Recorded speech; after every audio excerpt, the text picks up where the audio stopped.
My name is Sam, and I will be your humble guide through today's episode. Today, we're talking about knee replacements. This is the Tech Optimist. We are endeavoring to develop an implant for more effectively treating trauma and arthritic cartilage loss in younger patients. In fact, the best way to reach this particular patient population will be with a truly off-the-shelf device. I think that's one of the biggest headaches we've heard from surgeons.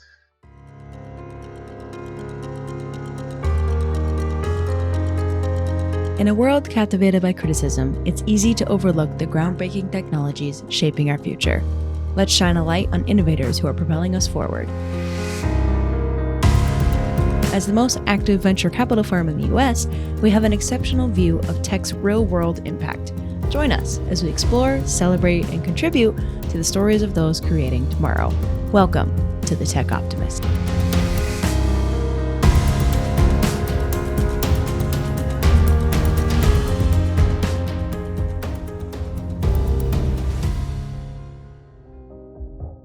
As a reminder, the Tech Optimist podcast is for the informational purposes only. It is not personalized advice, and it is not an offer to buy or sell securities. For additional important details, please see the text description accompanying this episode. Okay, let's dive right into the episode. Mike Collins, CEO here at Alumni Ventures, sits down with Ben Holmes, the CEO behind medical device company Nanochon. I, Sam, being a podcast producer, know literally nothing about the medical world and medical technology, engineering, and innovation. But Ben does a really good job of explaining and articulating what his company's technology is and what their mission is within the medical space. He explains how their knee replacement implant can revolutionize this type of injury recovery for surgeons and patients struggling with this debilitating issue that affects hundreds of thousands of people across the globe. Learn more about Nanochon, Ben, their implant, and what's on the horizon for them within the medical technology space. Take it away, Mike. Let's get into it. All right. So I'm really pleased to speak today with Ben Holmes. He's the CEO of Nanochon, which is doing something that I think a lot of us can relate to. But I'll let Ben explain it. Tell us about your company and the problems it's trying to address. Yeah, absolutely. And it's really great to be here today, Mike. I appreciate it. Nanochon is an early stage medical device company, which is developing an implant for treating cartilage damage and loss in joints. We're specifically focusing on the knee first because that is the largest clinical need and also the indication, which is growing at the fastest rate. Actually, the number of total knee replacements that are done annually is growing at an alarming rate. And several years ago, knee replacement actually surpassed hip replacement as the most widely done elective surgery. So it's an enormous problem.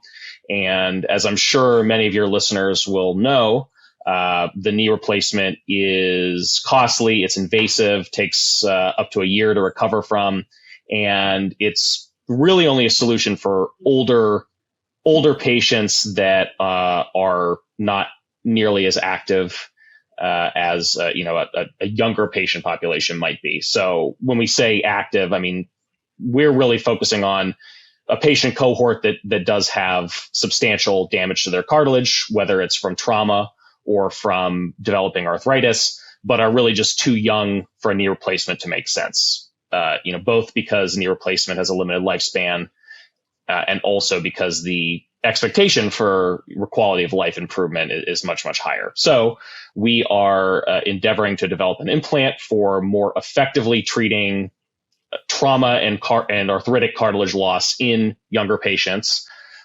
With an implant that really is designed to do a couple things. One, it's designed to really just replace the damaged area.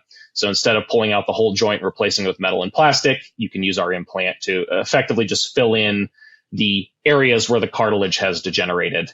And especially in joints like the knee, that cartilage degeneration tends to follow the mechanics of the joint. So it ends up presenting as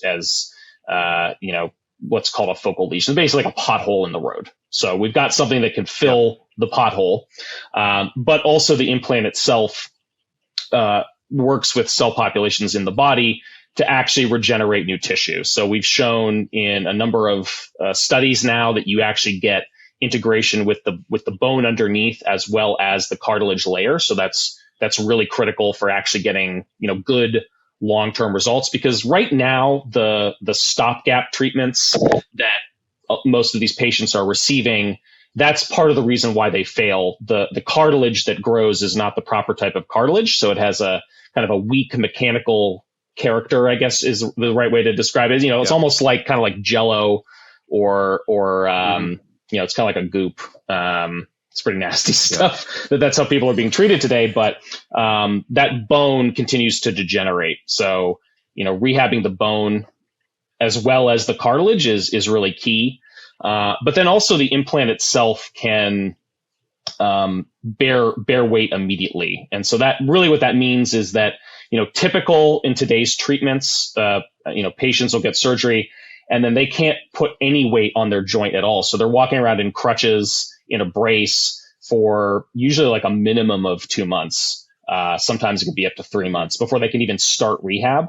Whereas with an implant like ours that's designed to be mechanically stable, they actually can do rehab right away. So we believe that the experience for patients will be not just one of longevity, but also one that is much faster, maybe a period of 4 to 6 months maximum to get to, a place of being fully healed, as opposed to, like I said, sort of the up to a year, which is required now for some of these treatments, and also certainly for knee replacement. Hi, just a brief interruption to introduce you to the Health Tech Fund from Alumni Ventures. Alumni Ventures is one of the most active and best performing VCs in the US, and we have raised over $1 billion from more than 10,000 individual investors. With our Health Tech Fund, you'll have the opportunity to invest in a portfolio of around 20 health tech startups. From transformative healthcare services to groundbreaking diagnostics, our founders are paving the way for a healthier future. To learn more, visit us at av.vc/funds/healthtech. This sounds like a plant, but I was literally out with friends a couple of nights ago. And one of my friends who I hadn't seen in a while was a runner. And I was asking him about his running. And, no, I've had to give up running because of my knee. And it's like, I don't want to have a knee replacement yet. So I've moved to kind of an exercise bike and these non-impact kind of things. And it's like, it was very disappointing to him. And I think really, he was really looking for alternatives. And it sounds like, there's a huge cohort of people that kind of fall into that category. So this is a big problem for sure. Yeah, absolutely. And honestly, I get probably dozens of emails a month of people like your friend that you just described that basically tell exactly that story. I'm whatever age, I've been a lifelong, a runner or a skier or I like to play pickup basketball, whatever it is. And my joints have gotten really bad and knee replacement will eliminate the pain, but it's going to basically mean I still have to give up everything anyway. So I really want alternatives. So, definitely that's something that continues to drive us is that, the patients are there and the patients are, very much in need of better solutions. So, that's really been motivating us. Where are you in the your whole journey? time. I mean, this is an early stage. This is an early stage company. I mean, you're at the beginning of your journey. Could you give our listeners a little bit of context of the companies, and where are you and where did it come from? And kind of where are you in the entrepreneurial journey, Ben? Yeah, so I'll sort of start where we are today and then work backwards. So we are about to conduct our first human clinical trial. So this is a small safety study. We're talking about enrolling 10 patients. We've already got one of the clinical sites lined up, but we are looking to recruit a second clinical site. But basically, this will be the first use of Nanochon's implant in human beings. So that's very, very exciting. Yep. We're expecting to be conducting the first surgery in the fall. So assuming that we kind of move through all the gates at an appropriate pace, that we could be doing the first surgery maybe in September. But prior to that, it's really been, and as it is with any invasive implant, there's a lot of preclinical testing you have to do. So we, most recently did a study in horses to show the, efficacy and the ability of the implant to do the things that we say it can do. And, got really, really phenomenal results there. Prior to that, we also had done a goat study. So that was sort of the first demonstration of the implant doing anything at all. And then before that, it was really a lot of, much more basic R&D. When we founded the company, we'd gotten a small research grant to do a rodent study. So that's the first time that the implant had been used in anything that was living. And also we were looking at different candidate materials as well. So we actually had like a couple different technologies that we were looking at. And then, going all the way back in time, my co-founder and I originally met and started working on this technology in the tissue engineering lab at George Washington University. So we were both PhD students, working broadly on biomaterials and advanced fabrication to try to get, cells to grow, primarily working with stem cells and also MSCs, which are a pluripotent cell that's found in bone and responsible for a lot of skeletal tissue, remodeling. And we also had a really keen interest in 3D printing. So I guess I didn't really explain like what the technology is yet. So we have a nanomaterial that essentially mimics the collagen structure of cartilage. So it's a fully synthetic polymer material, but has this collagen-like structure. So cells like to attach to it. They like to grow on it, and they kind of grow in like an elongated fashion, like cells that reside in native cartilage. And then we also 3D print it into this larger, more well-connected three-dimensional pore structure. So to be super clear, we're not doing 3D printing for patient-specific devices. That's on the roadmap for the future, but that's not what we're doing today. In fact, the best way to reach this particular patient population will be with a truly off-the-shelf device. I think that's one of the biggest headaches we've heard from surgeons. With the existing kind of like tissue grafting and cell therapy techniques, is they're highly bespoke. They're essentially crafted on a case by case basis with some exceptions, and that's just a huge bottleneck. So the dream is really to have something that's a fully off the shelf product, but 3D printing allows us to take this very bioactive material that the body likes to grow into, and make a truly three-dimensional structure in a very efficient and cost-effective way. So really, it's a manufacturing strategy to have something that has the complexity that's required to work with biology, but be something that's very easy to scale and turn into a distributable product, essentially. So 3D printing, has become very manufacturing friendly, all things considered, and we can turn out relatively high volumes of these implants, when necessary on the market. So that's also like another really important piece of what we're doing. That this is not another attempt to 3D print live material or live cells suspended in a gel. I mean, this really is kind of like a high volume, high throughput approach, and a technology that could really be very easy to deploy, in a clinical setting. Yeah, through the existing systems. In essence, is there any work to be done in kind of the micro environment there to kind of get the scaffolding to grow better or well beyond the geometry and material choices? I guess if I understand your question correctly, are you talking about sort of like adding coatings or other biologics? How do you facilitate the growth of cartilage in there? Does it just happen naturally, or is there anything you can do to accelerate it to kind of fertilize the area? I gotcha. So it definitely doesn't happen naturally, and I mean that's the big challenge, right? Is that cartilage?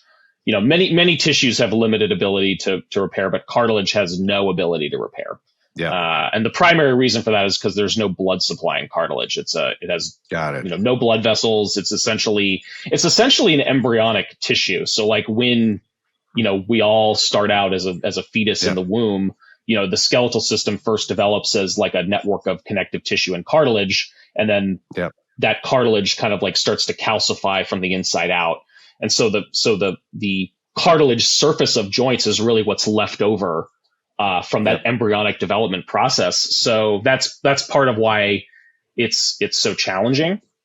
But the microenvironment of our scaffold, of what's 3D printed, is designed to basically draw cells up from the bone, and that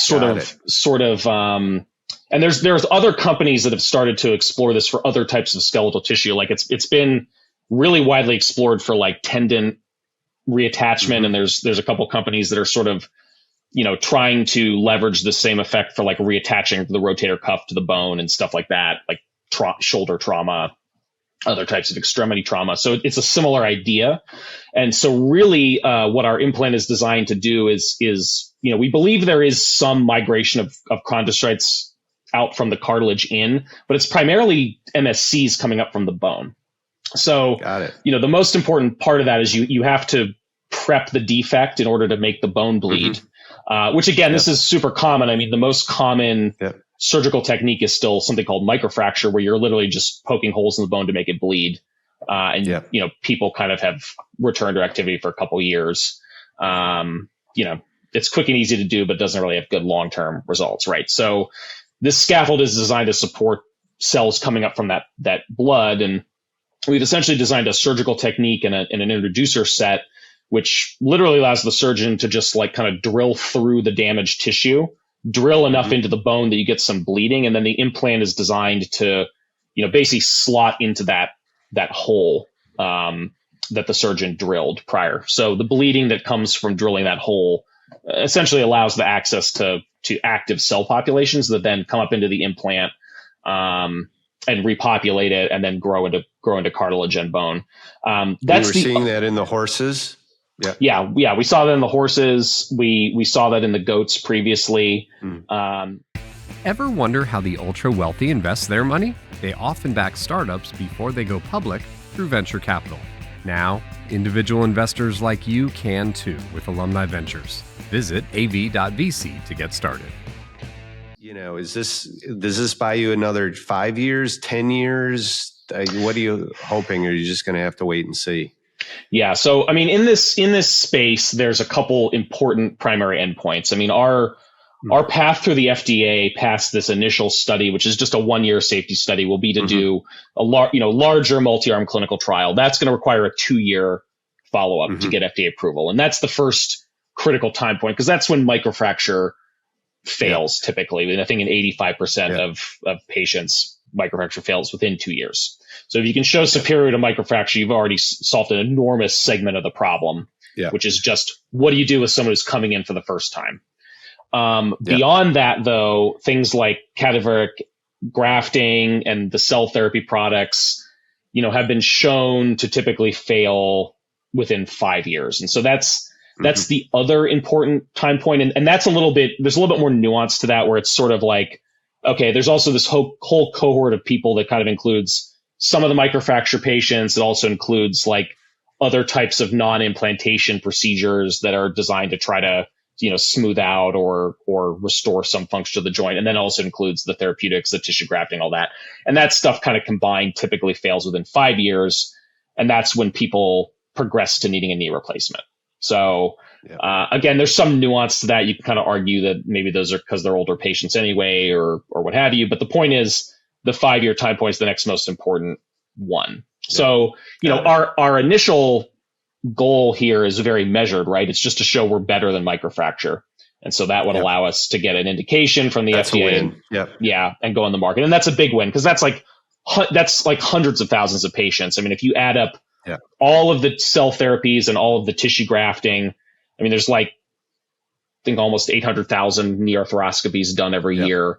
And roughly like 30,000 of those are all of the therapeutics and the tissue grafting things combined. Everything else is microfracture or other, arthroscopic surgical techniques. So that's already a big segment of the market. But then the ability to open up that like kind of longer term benefit, comes once we're on the market. So other companies like in the cell therapeutic space have done this, where once they're able to enter the market, they then continue to track patients. And then once they've got, an additional couple hundred patients that they've been able to follow for 5 years, then they can, start to market different claims. So that's kind of like a longer term That's the goal. playbook. Yeah. Yeah. What's the ask for our community? How can a listener or a friend of a listener or a friend of a listener help? Yeah, I mean, right now we're really just trying to build up our clinical network, right? So, like I said, we're well set up to do this first small study, but we'll be looking to probably start recruiting clinical sites for the pivotal trial, pretty early next year.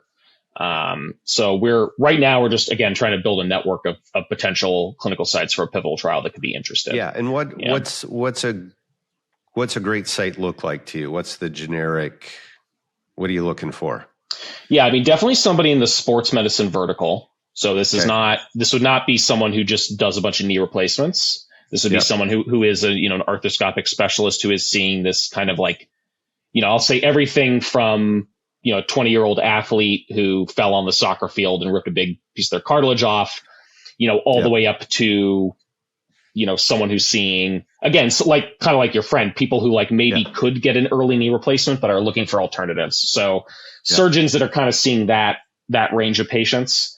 We're also trying to include some surgeons who maybe work with pro athletes, because we also believe because of the ability for really, really fast rehab and really fast return to sport, we think this could be something that could really show benefit in the professional athlete community. So, again, that wouldn't be the whole focus, but the ability to include some of those types of patients could be really phenomenal. So, also anyone who treats pro athletes, I think would be a good addition to the clinical cohort. We definitely have all of that. So again, we'll in the show notes put places where people can reach out with interest or connections there to be helpful. Perfect. Well, again, it's been really nice to meet you. Fascinating. Again, I think I've got maybe 5 years myself before I'm going to probably be a candidate. I'm just starting to get a little clicking sound in the right knee. So it's like, I think it's a matter of time for us ex-athletes to need this kind of stuff. So it was really nice meeting you, and continued good luck on your journey. Just love people solving hard problems and taking the journey to make the world a little better. So thanks for your work, Ben, and keep it up. Yeah, my pleasure. And thanks for taking the time today. It's great to get the story out there and let people know what we're up to. So I appreciate it. Thank you. Excellent. All right. Have a good one. Perfect. Nice to meet you, Ben. Nice to meet you too. Yeah. Bye. Thanks again for tuning into the Tech Optimist. If you enjoyed this episode, we'd really appreciate it if you'd give us a rating on whichever podcast app you're using, and remember to subscribe to keep up with each episode. The Tech Optimist welcomes any questions, comments, or segment suggestions, so please email us at info@techoptimist.vc with any of those, and be sure to visit our website at av.vc. As always, keep building.